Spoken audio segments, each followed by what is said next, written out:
Hello, welcome back. My name is Ari and today is shelf 3. Now, this is the last week of my physical shelves. Next week, we are going to audiobooks and ebooks, but we're focusing on this week. As a recap, I will link the other videos down in the comments below, but shelf 1 was fantasy sci-fi, shelf 2 was horror, nonfiction, miscellaneous. I don't have any other shelf space for them. Shelf 3 that we're doing today is book box books. So let's turn this camera around and take a look at all of the books that I've received in various book boxes and haven't read yet. There's a lot of them. All right, this is shelf 3. Sorry if the lighting is a little wonky on this one. My ring light just doesn't go this low. So, lighting's a bit weird, but we'll work with it. Now, this shelf is divided by where I got the books. We'll start with this little stack because it's in the way the most, and these all came from Once Upon a Book Club. I think they're all advent calendar books, but I can't 100% guarantee it. These 3 right here are page 1.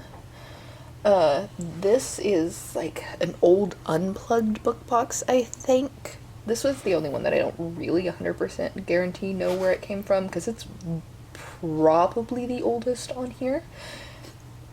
Then from The Glass Magician to High Fire over there are all from my sci-fi book club book box, which sent me like 2 hardback books a month for like $15.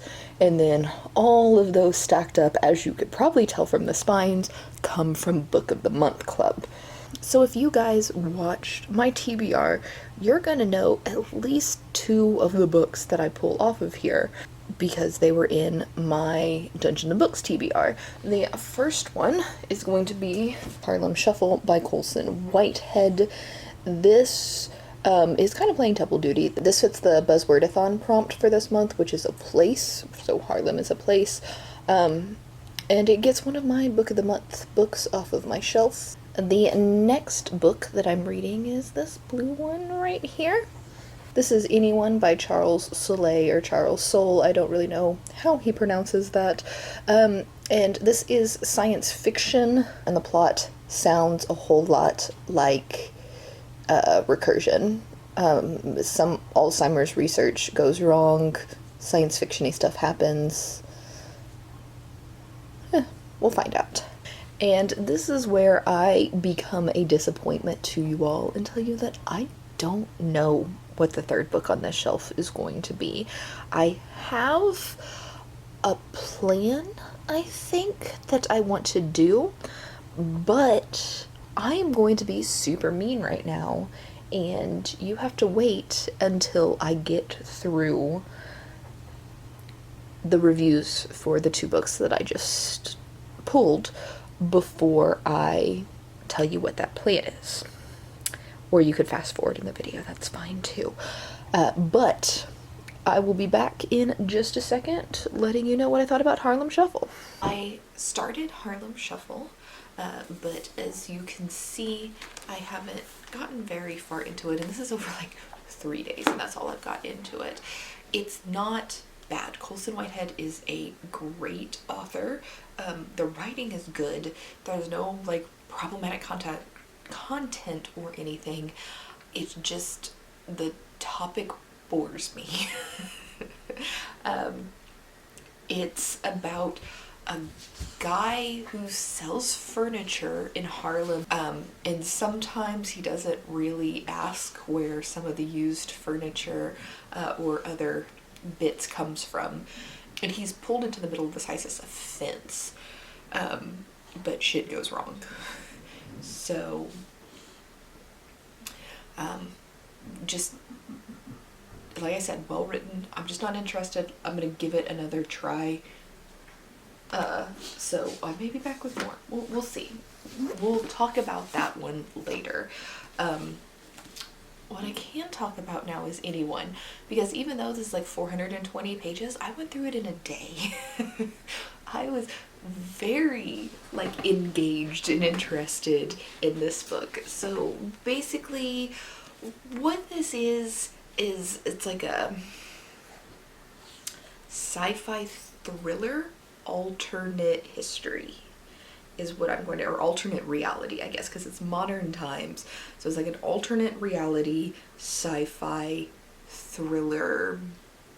Yeah, we're gonna go with that. In the 1990s, some woman accidentally invented a process where you can take your consciousness and put it into another person's body. And this is like revolutionized society because like you don't have to get in an airplane to travel anymore. You don't have to do a lot of things, but there are like rules. So first off, you jump into another person, they don't jump into you, your body's just unconscious. Then if either body dies, both people die, and you can't like jump multiple people. You have to go from you, jump back to you, and then jump to somebody else, right? This book follows like a woman in modern times who's trying to bring down the company, which is called Anyone, because they've done something to her family, and we don't know what. That's the thriller part, is you don't find out like what happens or what has happened to her family, why she's so mad and trying to bring down this company until like the very end. And then the other perspective is the woman inventing this product or this thing, and like what happens to her, because we know in modern times she's not involved, but we don't know why, if that makes sense. This is really cool, really fast paced, really easy to follow, reads like a thriller. I personally felt that the plot twist was pretty obvious, but it didn't hinder my enjoyment of it, right? One of the things that really bothered me in the book is in the lady who invented its timeline. She has an infant daughter, and her has been called the daughter the kitten. Like literally, how's the kitten doing? And it annoys the shit out of me for some reason. Like, I get calling your baby like, oh, kitten, kitty cat, or something like that, but calling it the kitten bothered me. Something that didn't bother me but may bother other readers is the end of this book is open-ended. You don't know what happens. Like, there's a big reveal plot twist thing and you don't know what happens, but I think this is a standalone, so I don't think you're ever going to get an answer to that. I know that bothers some people, didn't bother me at all. And then one thing I want to talk about this book that I don't normally talk about is the font and how it's like physically written. Because there's one good thing and one bad thing. One bad thing is this author, Charles here, if he wants to emphasize a word, he underlines it. And that's super annoying. I don't know why that annoys me, but it annoys me to have random words underlined in my book. What he did good was the font choice in here is a font for dyslexics. So if you've ever seen a dyslexia font, how it works is each character is like extremely unique, where it's very, very hard to mix up the letters, and they're all weighted heavily towards the bottom, where like the lines get thicker and they get wider at the bottom, so it's hard to like flip a letter upside down with your brain. So if you have dyslexia and you have problems reading, this specific copy of this book might be good for you, only because of the font choice. So I thought that was kind of cool. It wasn't necessary. I obviously read books all the time that do not have such good font, but if you need a really, really legible book and you have a hard time reading physically, it may be the font, and this may help you. If you have like a ebook reader, there is a dyslexia font on those, so you might try that as well. Anyway, I'm gonna give it 4 stars. I enjoyed it. Didn't have any major problems with it. I had a good time. I'm glad I read it. All right, we're gonna go ahead and call Halloween Shuffle an official DNF at this point. My dog is creepy staring me from the corner, and it made me stop in the middle of my letters. Anyway, official DNF. It's not bad. Like, honestly, it's not bad. I just don't care. I'm bored with reading it. I don't really care about the characters. I don't know where the story's going, because the story that the synopsis talks about is finished. Like, it ended in part 1. So I don't know where this is going. Basically, like I said in the last clip, this follows a salesman, a furniture salesman in Harlem in the 1960s, and he might not, and he might be a little bit in the gray area. He's not super opposed to not asking questions about where you got that Tiffany lamp you're trying to sell for some cash. So yeah, I'm sure this is for some people. I just don't think I'm that person. And could I get through this book? Could I force myself to read this? Sure. But I don't really want to. So we're gonna call this a DNF and move on. And if you really like this book and you want to try to sell it to me again, tell me why I should read it. And yeah, because maybe it does get really good, and I just don't know if I care right now.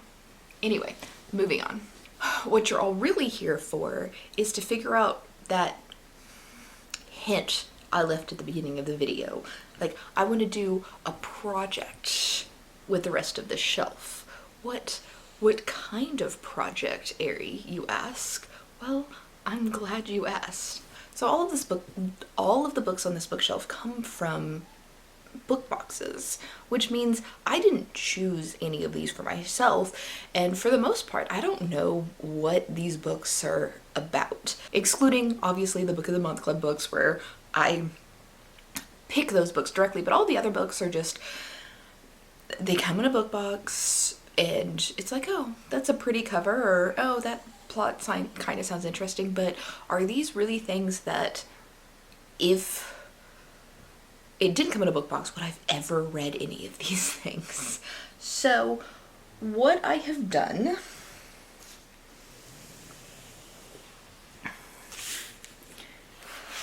is I pulled all of the books that I am unsure about. Like, I don't know the plot of it. There's some books that I knew I wanted to read, or just various thoughts about them. It's like, oh, I know that author, or this will be really good for such and such project I want to do later this year. Or most of the Book of the Month books I just left on that shelf thinking, like, yeah, these are ones I'm definitely going to read. But all of these, I have no idea if I'm interested in them or not, and some of them I'm like actively not interested in, like the contemporary romances that I were sent, because I don't like contemporary romance. So what am I gonna do? I'm gonna read a chapter of each one of these, and then I'm gonna decide from that chapter if I'm gonna keep it or not. I'm gonna have one of 3 feelings: either, I'm really interested in this, or, I have absolutely no interest in this at all whatsoever. Please don't make me read this. Or it's gonna be like I have no idea. It's like, I'm fine with that chapter. I don't know that I'm really interested, but there's nothing wrong with what I just read. So we're gonna take those 3 and make two piles, and everything that I'm like, oh yeah, I'm interested, or I don't know if I'm interested, I'm gonna keep, and everything that I'm like, yeah, I'm not interested at all, it's going out the door. The last time I did this, I had a whole video dedicated to it, and I would do like a clip of me reading and then talk about the book, and then a clip of me reading and then talk about the book. I'm not going to do that this time because this video is already going to be long enough, but once I get through all of these, I'm going to come back and tell you, like, these are all the ones I'm keeping and this is a short reason why. These are all the ones I'm not keeping and this is the reason why. So let's get to it. Okay, I'm back. I have my stacks. This is the keep stack. This is the get rid of stack. This is pretty good. It's almost even. This has a couple more. I'm going to quickly go through all of these and tell you why I'm keeping it, why I'm getting rid of it. So we'll start with the only book of the month club on here, which is The Perishing by Natasha Dion.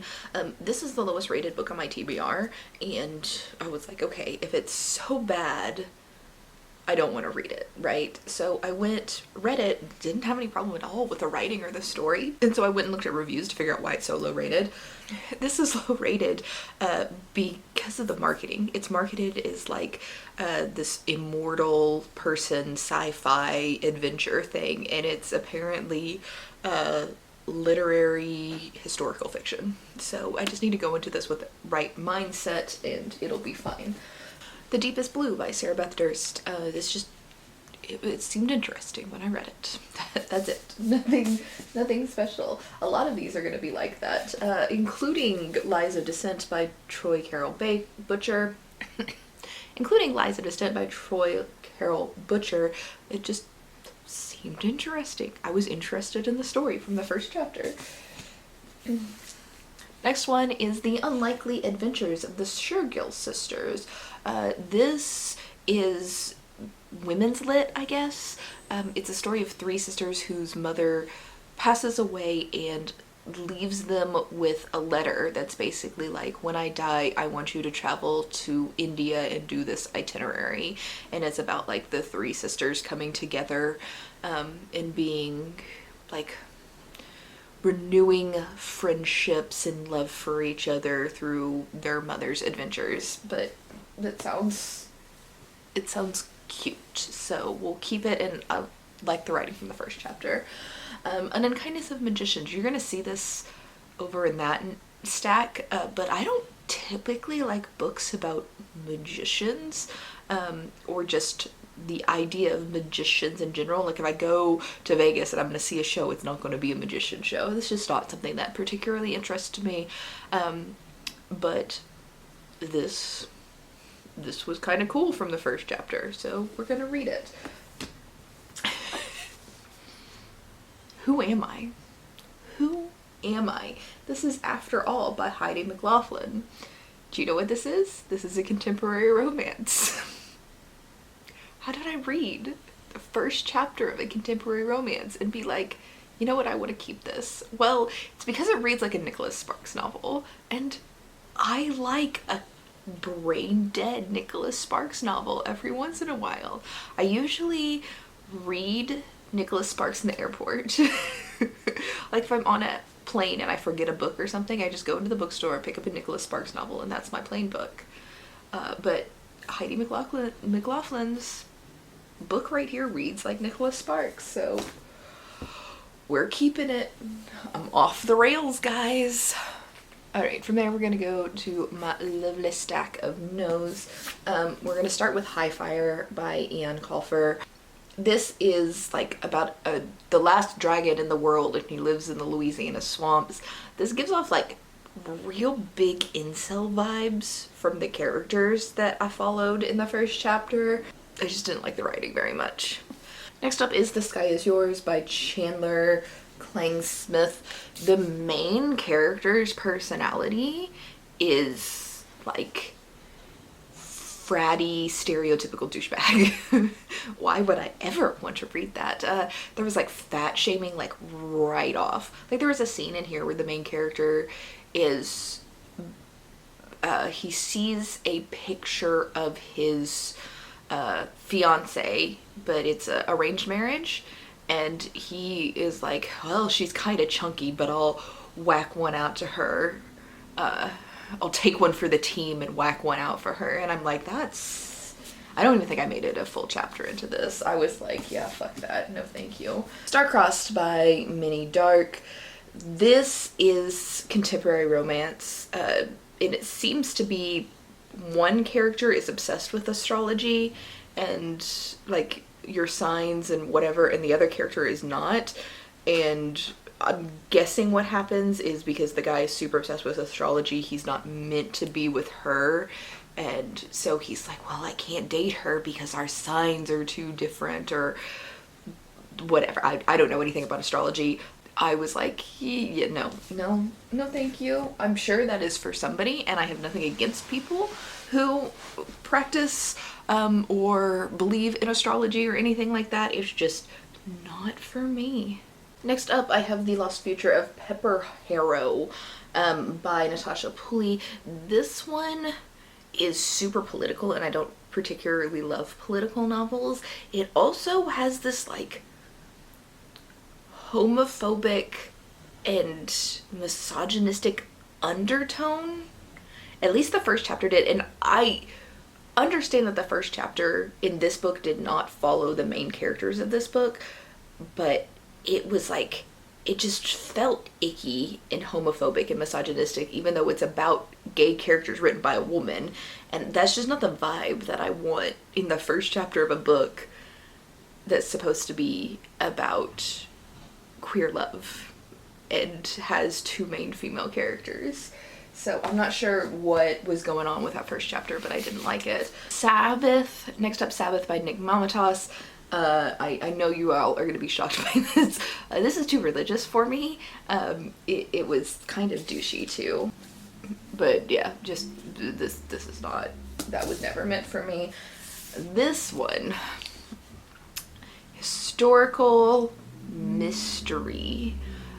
But I hate it when writers, and I've seen multiple writers do this and I don't understand it, but they pretend to be the Bronte sisters and sometimes their brother, and then write from the perspective of the Brontes. So this is supposed to be a lost mystery novel of a real life experience from Charlotte Bronte's perspective, where this is written by Charlotte Bronte as an older woman, and she's going back thinking about the adventures and the solving of a murder that she and her sisters did.